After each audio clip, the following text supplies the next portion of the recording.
Buenos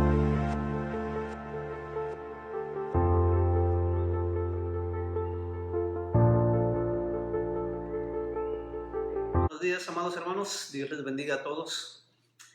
Vamos a continuar con nuestro estudio, nuestra serie en el libro de los Hechos. ¿Qué les parece? Bendiciones a todos y espero que esté siendo de mucha bendición a esta serie, a sus vidas, y que Dios pues siga trayendo mucha transformación, mucha semejanza de Cristo en sus vidas, y que todo lo que hagan y digan sea para el Señor y no para los hombres. Quiero preguntarte antes de empezar esto. ¿Qué has sentido? ¿Qué has pensado? ¿Cómo has reaccionado cuando te has encontrado en ciertas persecuciones, en ciertas crisis de sufrimientos, de angustias por causa del Evangelio? Son buenas preguntas. ¿De qué manera has reaccionado? Necesitamos ser recordados que mientras estamos en esta tierra, Dios sigue extendiendo su reino. Vamos a estar viendo, por su gracia, nuevos convertidos, nuevas personas que se añaden al reino de Jesús, que son trasladados del reino de las tinieblas al reino de su amado Hijo. El Espíritu Santo sigue haciendo esta obra. Pero también, así como vemos nuevos convertidos viniendo al reino, también veremos persecuciones. Y en específico para los siervos de Dios que están de cierta manera involucrados, de manera directa o indirectamente, en la extensión del reino de Jesús en esta tierra. Y de aquí que es importante notar y preguntarnos qué hacer, cómo reaccionar, cómo entenderlo, cómo aceptarlo. Cuando nos veamos en diversas pruebas, cuando nos veamos en este tipo de persecuciones por causa del reino. Y esto es lo que Lucas quiere enseñarnos en esta mañana, por medio de un texto, de un pasaje que viene en específico en el capítulo 12 de Hechos. Voy a pedirles que sigan conmigo en sus Biblias, por favor. Vamos a estar viendo Hechos capítulo 12 del verso 1 al verso 24. Y en específico vamos a estar viendo esto, que cuando los siervos de Dios son perseguidos por causa del Evangelio, Dios está atento a su persecución. Dios está atento a sus oraciones. Y Dios en su momento traerá juicio contra aquellos que persiguen a sus siervos. Hechos capítulo 12, verso 1 al verso 24. Es lo que vamos a estar viendo. Está dividido en tres secciones otra vez. Número 1, vamos a ver a Herodes persiguiendo y castigando a los siervos de Dios. Verso 1 al verso 5. Número 2, vamos a estar viendo a Dios liberando a sus siervos. Y esto lo vemos del verso 6 hasta el verso 17. Y en tercer lugar vamos a estar viendo también cómo Dios juzgará y castigará en su momento a los perseguidores de su siervo. Entonces son tres puntos fácil de recordar. ¿Y qué les parece si empezamos? Vean por favor del verso 1 al verso 5 y vayamos de esta manera. Quiero empezar con el rey Herodes. Bueno, ¿qué podemos saber de Herodes? Híjoles, que era una familia que no agradaba mucho. ¿Por qué? Porque esta familia se la pasaba persiguiendo a los siervos de Dios. Vemos a Herodes el Grande, allá precisamente en el Evangelio de Lucas, vemos mandando a matar a los recién nacidos en Belén. Después vemos a su sobrino mandando a ejecutar a Juan el Bautista. Y después vemos al nieto de Herodes el Grande, a Herodes Agripa, ahora igual ejecutando a Jacobo. Vamos allá, por favor. Dice desde el verso 1, en aquel mismo tiempo el rey Herodes echó mano a algunos de la iglesia para maltratarles y mató a espada a Jacobo, hermano de Juan. Ahí vemos a Herodes, ya con este trasfondo familiar del cual les he hablado. El emperador Calígula había nombrado a Herodes para que él fuera el rey de esa región. Estamos hablando en el año 41 después de Cristo, y él siguió en su reinado hasta el año 44, que fue cuando murió. Pero si nos damos cuenta, si fue el emperador Calígula que puso a Herodes ahí en esta región, nos da a entender que la influencia fuerte en ese tiempo, en aquel entonces, en este lugar, era el Imperio Romano, y lo vemos comprobado aquí. Tenemos que entender algo. Vamos a recordar un poco el libro de Daniel. El libro de Daniel, en específico en el capítulo 2 y después en su paralelo, en el capítulo 7, nos habla de 4 reinos. Si ustedes recuerdan que el cuarto reino sería terrible y sería más grande.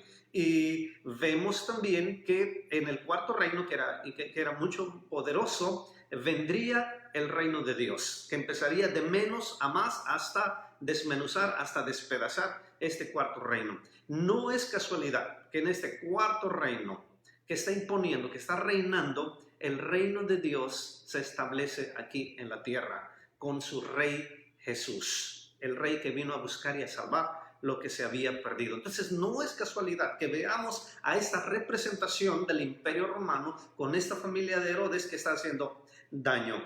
Por ejemplo, dicen que no solamente a la iglesia, pero también a Jacobo, que mandó a matarlo. La palabra griega aquí nos indica que no solamente era llevarlos al Sanedrín y ser interrogados y ser amenazados. No, la palabra griega aquí que nos dice de maltratarles habla de buscar hacerles completamente un daño grandísimo. Esto es lo que nos arroja ese término. Entonces debemos entender que la familia Herodes, en este caso Herodes Agripa, no está jugando.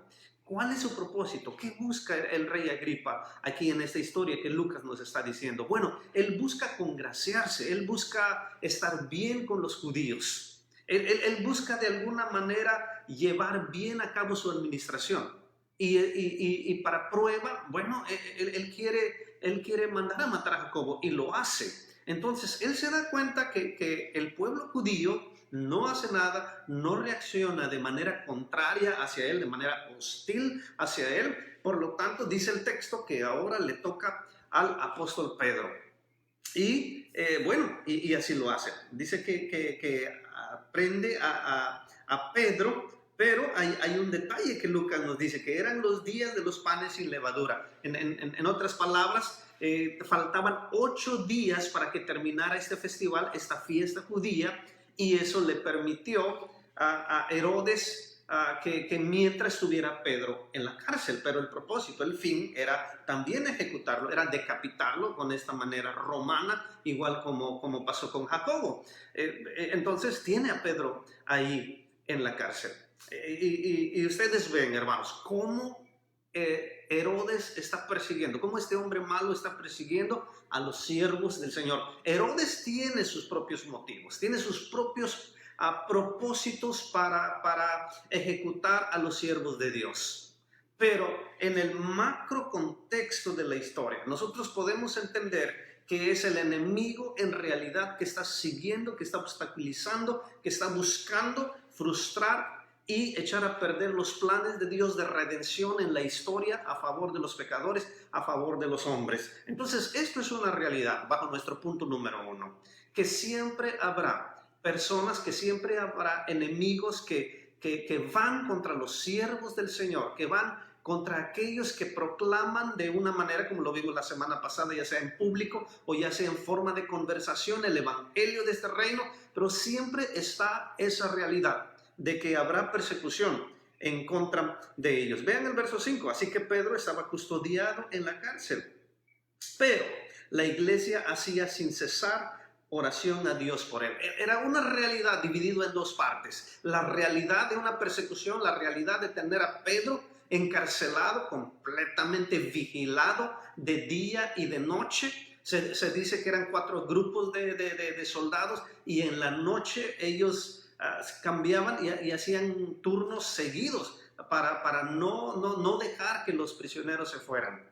Esa es una realidad. La otra realidad es que hay un grupo de hermanos, la eclesía, esta asamblea de hermanos, esta asamblea de convertidos, está orando por el apóstol Pedro. ¿Qué estamos viendo aquí? Estamos viendo que es la etapa final de como muchos lo conocen, del periodo palestino, de cómo el evangelio empezó en Jerusalén, de cómo empezó a proliferar, de qué manera empezó a agrandar, a extenderse, tanto que ya ha ido a Antioquía, tanto que ha ido a Cesarea, tanto que ha ido a Samaria. Y Lucas quiere retomar como primer parte del libro de los Hechos, quiere retomar este asunto de la persecución, no solamente de los judíos, como lo vimos en el capítulo 4, pero ahora bajo este hombre poderoso llamado Herodes. Punto número 2. Vamos a ver a Dios liberando a sus siervos. ¿Y qué les puedo decir? Por ejemplo, esta sección del verso 6 al verso 17 tiene dos pequeñas partes. Primera parte, vamos a ver la liberación en sí. Y la segunda parte vamos a ver reacciones a la liberación que Dios obró en forma de Pedro, en favor de su siervo.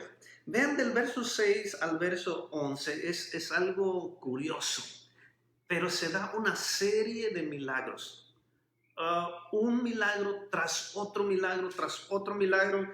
Podríamos hacer una lista de 5, de 6 eventos sobrenaturales, milagrosos que están sucediendo de manera continua hasta que el apóstol Pedro, hasta que el siervo del Señor esté completamente libre. Vean el verso 6. Y cuando Herodes le iba a sacar aquella misma noche, estaba Pedro durmiendo entre dos soldados, sujeto con 2 cadenas, y los guardas delante de la puerta custodiaban la cárcel. Y he aquí que se presentó un ángel del Señor, y una luz resplandeció en la cárcel, y tocando a Pedro en el costado le despertó diciendo: levántate pronto, y las cadenas se le cayeron de las manos.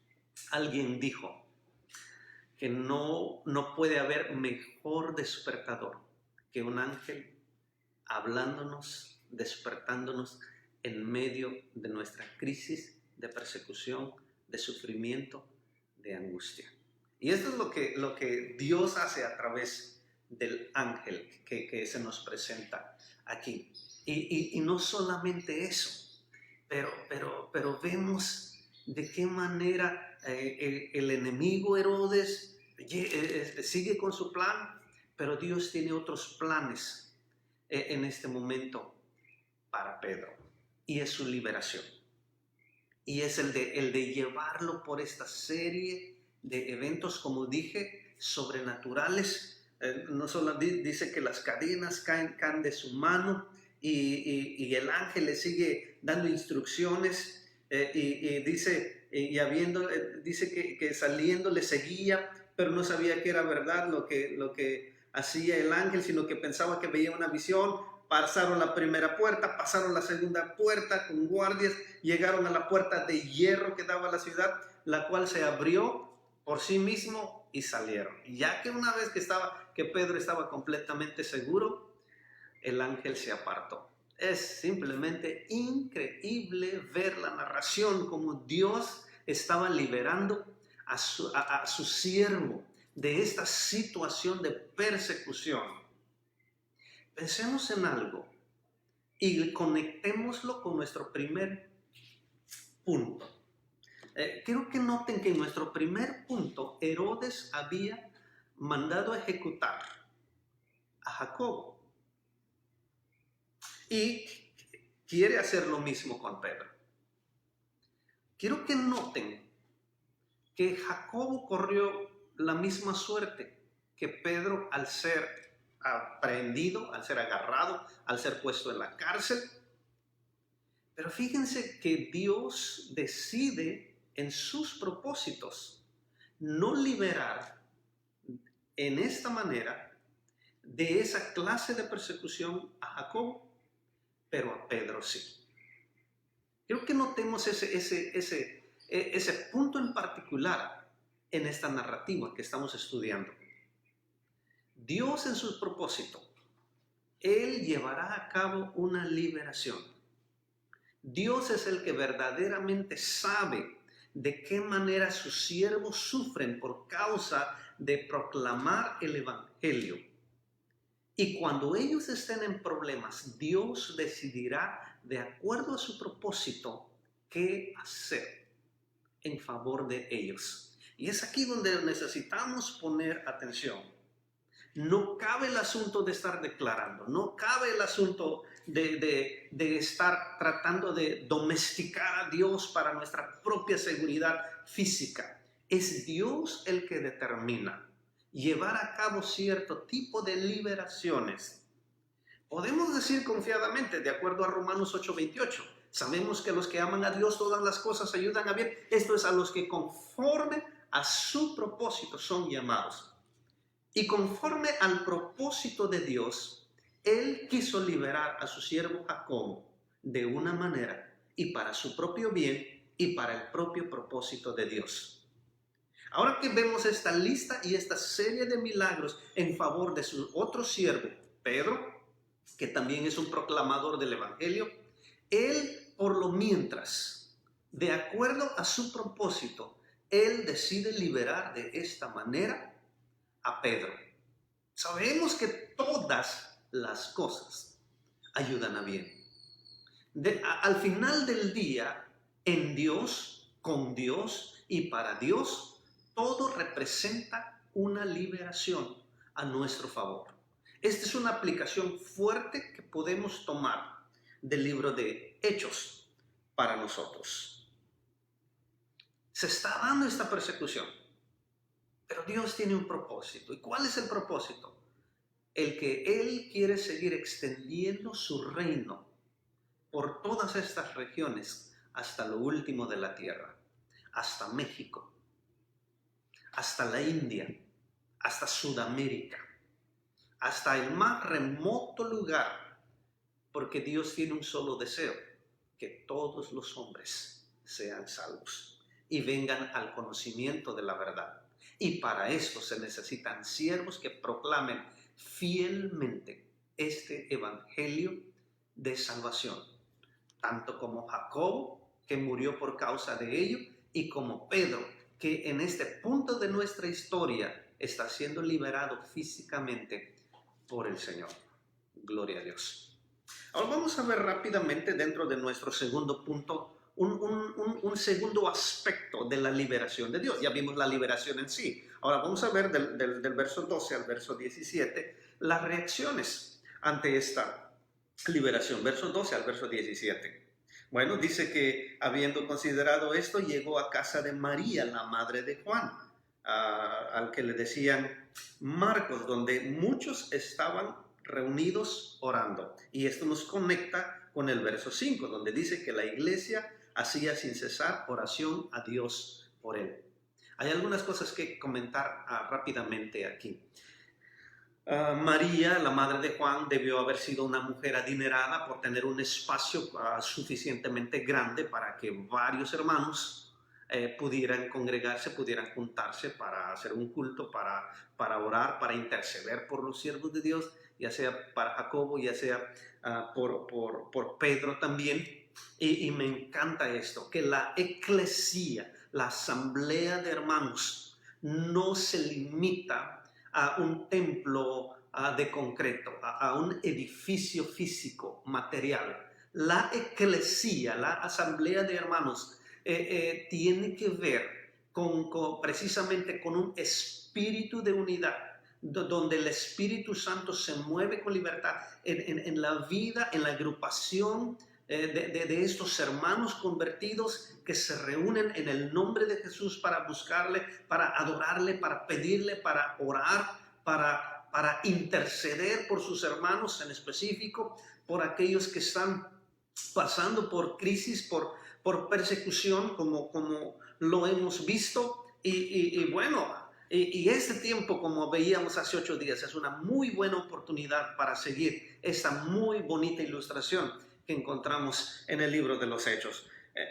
Fue ahí donde Pedro llegó y nos dice que una muchacha, seguramente una muchacha, una sirvienta, una esclava en ese tiempo, oyó la voz de Pedro. Y bueno, se emocionó tanto que fue a ver.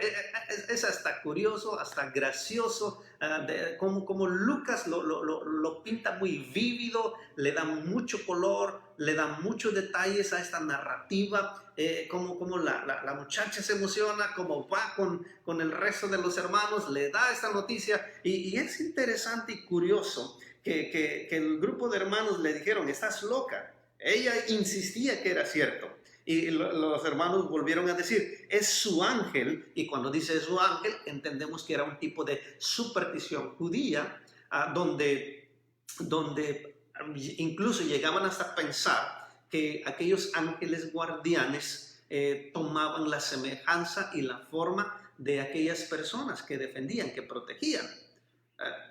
Repito, era un tipo de superstición judía, según escritos judíos podemos saber esto con detalle.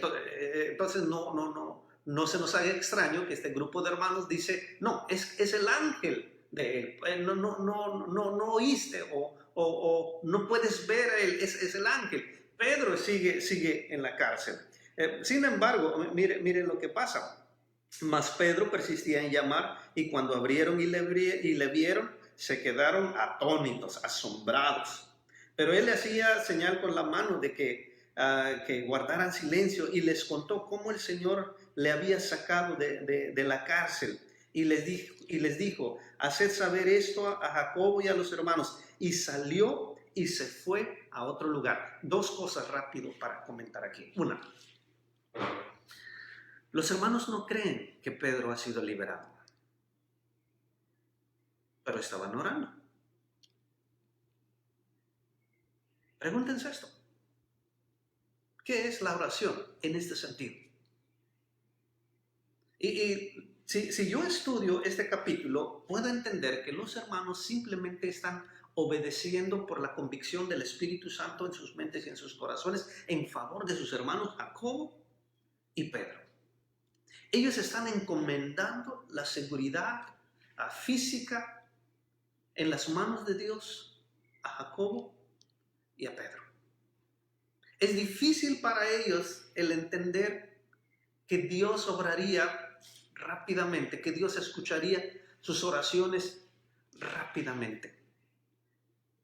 En ningún momento vemos a estos hermanos declarar y decir, ¿saben qué? En el próximo minuto los hermanos ya van a estar libres, créanlo, y el que no lo crea no tiene fe. No, estos hermanos con su corazón, convencidos por el Espíritu, han estado orando, intercediendo por sus hermanos.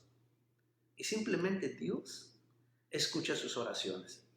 Y aunque ellos no creen que su hermano ha sido liberado, Dios ha llevado a cabo la liberación de su siervo Pedro. La fe es pedir a Dios aquello que está dentro de su voluntad.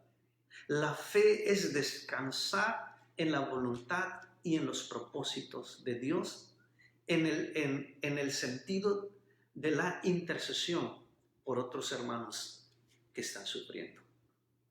La fe no se limita a estar completamente seguros de que Dios lo va a librar.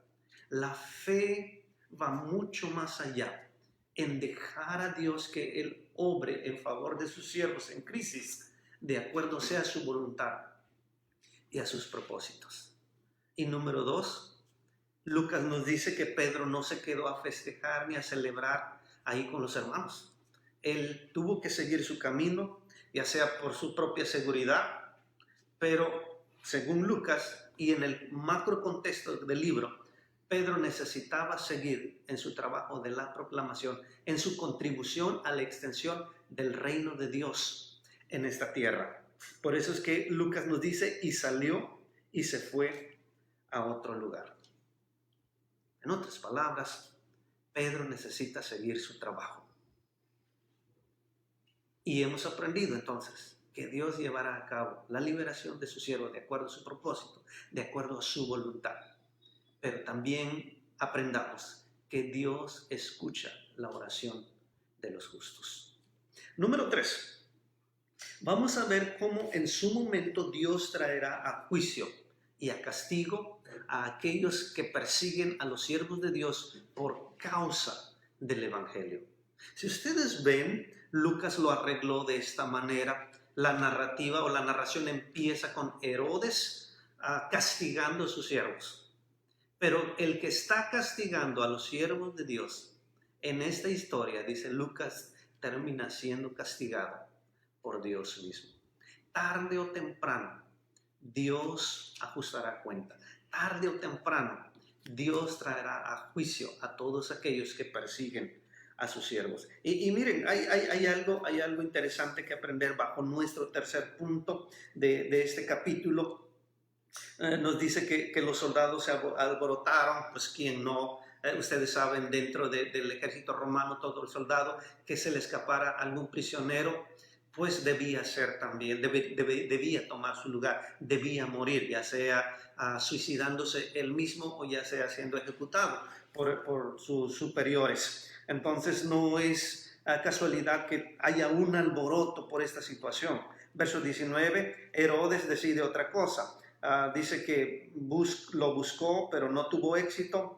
Interrogó, pero no tuvo éxito. Hasta los mandó a matar. Pero después de eso, él descendió a Cesarea y se quedó allí. Y Herodes estaba enojado contra los de Tiro y de Sidón. Bueno, aquí Josefo nos puede ayudar un poco. ¿Por qué estaba enojado? Bueno, porque Tiro y Sidón tenía un tipo de acuerdo con los de Galilea en cuanto a suministros, en cuanto a que podían hacer intercambios de negocios, de alimentos, de granos como trigo y de cebada. Y podemos ver algunos textos en el Antiguo Testamento que nos pueda comprobar eso. Pero en este tiempo, los de Tiro y de Sidón no estaban muy bien con Herodes, pero habían sobornado a alguien muy cercano a Herodes, Blasto, que era el que iba como a ser el intermediario entre ellos dos. Entonces, para esto hacen un tipo de desfile, hacen un tipo de juegos romanos donde Herodes iba a estar presente e iba a representar alguna autoridad romana. Y mientras se daba este festival, mientras se daba este desfile, mientras se daba esta serie de juegos romanos en ese lugar, dice el texto que Herodes, vestido de ropas reales, se sentó en el tribunal y empezó a darles un discurso al público presente en ese festival o en ese juego. Y miren la reacción del verso 22. Y el pueblo aclamaba gritando, voz de Dios y no de hombre. Vamos a entender por qué Lucas quiere incluir estas palabras aquí. Se está dando una autoexaltación. Herodes está atribuyéndose el lugar de Dios. Podemos ver, déjenme leer, por ejemplo, Ezequiel. Esto es puramente el lenguaje del Antiguo Testamento y es como encontramos una conexión fuerte con el Antiguo Testamento. ¿Ven? Ezequiel 28:2. Hijo de hombre, di al príncipe de Tiro, así ha dicho Jehová el Señor, por cuanto se enalteció tu corazón y dijiste, yo soy un Dios, en el trono de Dios estoy sentado en medio de los mares, siendo tú hombre y no de Dios, y has puesto tu corazón como corazón de Dios, he aquí que tú eres más sabio que Daniel, etcétera, etcétera. Dice, por lo tanto, así ha dicho Jehová el Señor, verso 6, por cuanto pusiste tu corazón como corazón de Dios, Dios decide traer un juicio sobre el rey de Tiro en el Antiguo Testamento, en Ezequiel capítulo 28, verso 2. Tiro, ¿dónde se está dando estas cosas? En Tiro y Sidón. Herodes es la personificación, es el antitipo de lo que Ezequiel capítulo 28, verso 2 estaba diciendo. Herodes da un discurso público. El pueblo lo toma esta palabra, toma este discurso como voz de Dios y no de hombre. Y, por supuesto, que implica que él aceptó esa exaltación. Dice, verso 23, al momento un ángel del Señor le hirió, por cuanto no dio la gloria a Dios y murió comido de gusanos. Es interesante, porque Lucas nos da el detalle de lo que el pueblo en ese desfile romano gritaba, voz de Dios y no de hombre. Es así como termina la historia. El rey Herodes siendo castigado por Dios mismo. ¿Por qué? Lucas nos dice, porque se atribuyó un lugar, una posición que solamente a Dios le pertenece. Que cuando él dio este discurso a la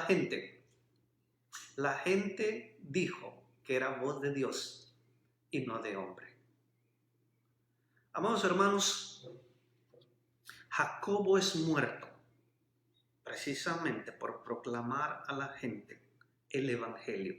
El Evangelio es voz de Dios y no de hombre. Pedro fue perseguido, apresado y a punto de ser ejecutado por proclamar que el Evangelio es voz de Dios y no de hombre. Y cuando alguna persona se autoexalta y vende su producto, su discurso, su palabra de sabía terrenal, animal y diabólica a la gente, y la gente de alguna manera le transmite que ese discurso, ya sea filosófico, ya sea psicológico, ya sea de algún otro tipo, y cuando la gente compra ese discurso y cuando le dicen que es voz de Dios y no de hombre, Dios traerá juicio tarde o temprano a esas personas. Y esto es lo que aprendemos aquí. El Evangelio, a pesar de las persecuciones, miren lo que dice en el verso 24, que la palabra del Señor crecía y se multiplicaba. La palabra del Señor es voz de Dios y no de hombre. Y cuando sus siervos proclaman este evangelio, y cuando sus siervos son perseguidos por causa de la voz de Dios y no de hombre, Dios en su propósito traerá esta liberación. Para terminar, estoy pensando en el Salmo 34. Quiero ser sincero, cuando Lucas escribió el capítulo 12, cuando escribió esta sección, él no estaba pensando en el Salmo 34, pero hay una coincidencia aquí con el Salmo 34, donde el salmista dice que Jehová ve los sufrimientos de los justos y que Jehová oye.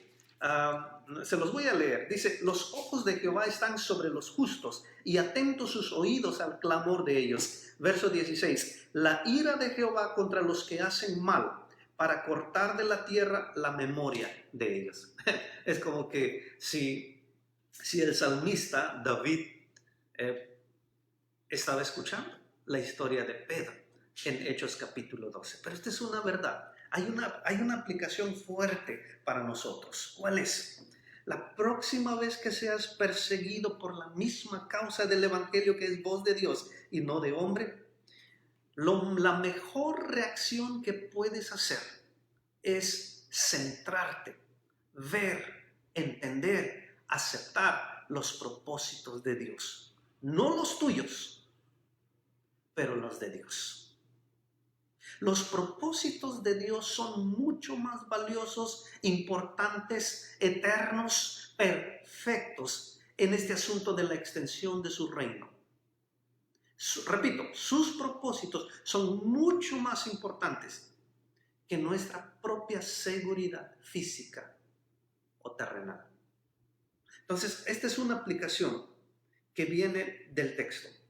Después, confía en Él. Una vez que entiendas y aceptes los propósitos de Dios en la extensión de su reino, confía en Él. Confía en su palabra. Y hay 3 cosas que no debes olvidar de esta historia que Lucas nos está diciendo. Número 1, Él está atento cuando tú y yo sufrimos persecución por causa del evangelio. Dios está atento, Dios ve nuestros sufrimientos. Número 2, Dios oye las oraciones e intercesiones de aquel grupo de hermanos que encomiendan nuestras vidas en peligro, en persecución, en las mejores manos que pueda haber, las de Dios. Y número 3, recordar que Dios traerá a juicio tarde o temprano a aquellos que persiguen a sus siervos. No estamos en casa todavía. Y aún los santos que ya están en el cielo, dice el Apocalipsis que ellos piden, ruegan y lloran: ¿hasta cuándo vengarás la muerte de nuestros hermanos? Y hay una voz que le contesta: hasta que el último muera por la misma causa. Hasta ese entonces Dios traerá justicia. A veces puede hacerlo aquí mientras en esta tierra. O sea, no depende de nosotros. Otra vez, depende de Dios. Depende de su voluntad, depende de su propósito. Pero nuestro papel es, como les dije con esta aplicación, quedarnos y vernos y centrarnos en los propósitos y en la voluntad de Dios, confiar en Él, hoy y por siempre. Amén. Dios les bendiga.